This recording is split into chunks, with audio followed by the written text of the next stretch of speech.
You're presenting something that is far more convoluted. It is the intersection of our morality with social pressure, along with perhaps even legal pressure, which is where the problem comes.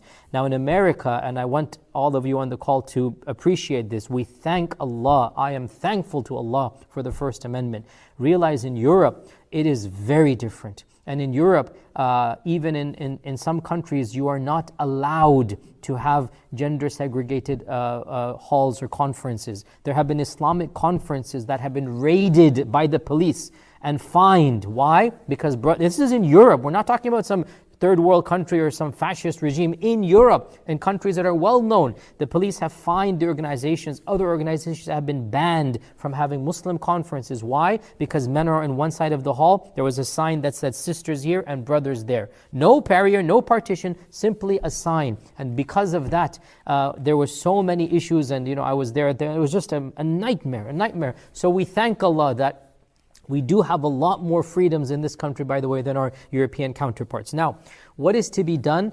I cannot answer you fully because this requires knowledge of the law, and it also requires knowledge of your campus's policies, because again, every campus has the right as well to institute its own internal policies, and we have to work within those policies. Now, what that MSA ended up doing that I was at, it was an ISOC, they called themselves the ISOC, what they ended up doing was to verbally spread amongst their own constituents. And when you walked in and you're a practicing Muslim, you obviously see to verbally spread. Brothers are on this side, sisters are on that side. Now, if you're going to get one person who's going to be really nasty and he's going to go to the other, okay, let them. The person will sit there and there's going to be an empty space all around them, You cannot enforce it in that land. But, if the police were to come say, hey, there's no sign, it just so happened that everybody did that, right? I mean, what are you going to do? So where there's a will, there's a way. You need to talk to your school counselors, the people in charge. You need to bring in lawyers as well and see what is and is not possible. If it's only social pressure, i.e.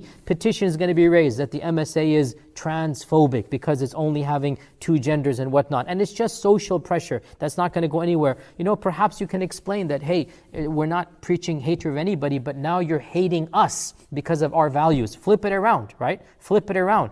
You're being cisphobic now, or you're being cisgender phobic, for example, right? We have the right to have our notions as well. We're not preaching to anybody else who doesn't want to believe us, but what if all of us believe in this and we voluntarily choose? Who are you to come between us and our rights? Switch it around, because there is an element of who gets to call the other one, phobic, basically. Is it transphobic or cisphobic or gender phobic or whatnot? So that's another thing. Also, as I said, explain to your own school and explain that, hey, this is our morality that we have, and see if you can work your way out. And ironically, in this case, we might be able to find some common grounds with people that otherwise disagree with us, especially conservative religious folks. They might agree with this issue, that perhaps if we can come together and say, hey, look, we're not asking for a change in school policy, but we don't appreciate this policy being applied upon us, right? So we also have the freedom to act as we choose to please, as we please to act, and therefore you try to argue from that case. In the end of the day, there are too many variables that I don't know. You need to find out from all of these parties what you can and cannot do. But what you cannot do is to ascribe something to Islam that is not Islamic. Even if you yourselves are forced to, then you don't have to say it in the name of Islam. Even if they force you to, let's say, have no segregation or whatnot, okay, that's they can force you to do it. You should never say Islam endorses it. You should never say the Quran and Sunnah teaches us, to do this. We firmly believe that the default is that there are two genders. And Allah Azza wa Jalla says He has created you in male and female. Yes, there's a very, very small percentage of intersex people that have chromosomes that are neither XY nor XX. That's something that is very, very small percentage. However, anybody that's born biologically with XY or XX chromosome, anybody that's born with normal chromosomes, the Sharia considers them to be male or female, and different slight rulings are applied to them. And that's something that historically, biologically, culturally, and religiously is something that we firmly believe. Now that all of this is changing, this is going to be the new battle, right? The previous battle was the LGBT, now LGB, let's say, now the new battle is in the T and the T+.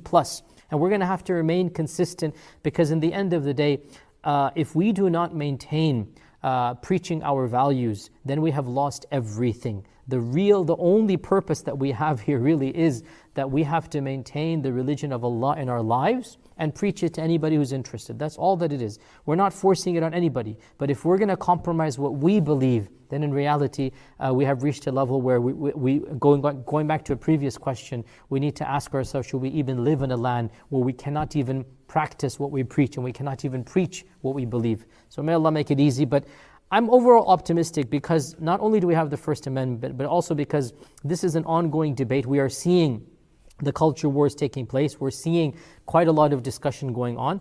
And I'm optimistic that there will always be a large group of people of all different faiths and of no faiths that will have similar views, and we will find comfort in that demographics, even if it's not a majority of the land. And Allah knows best.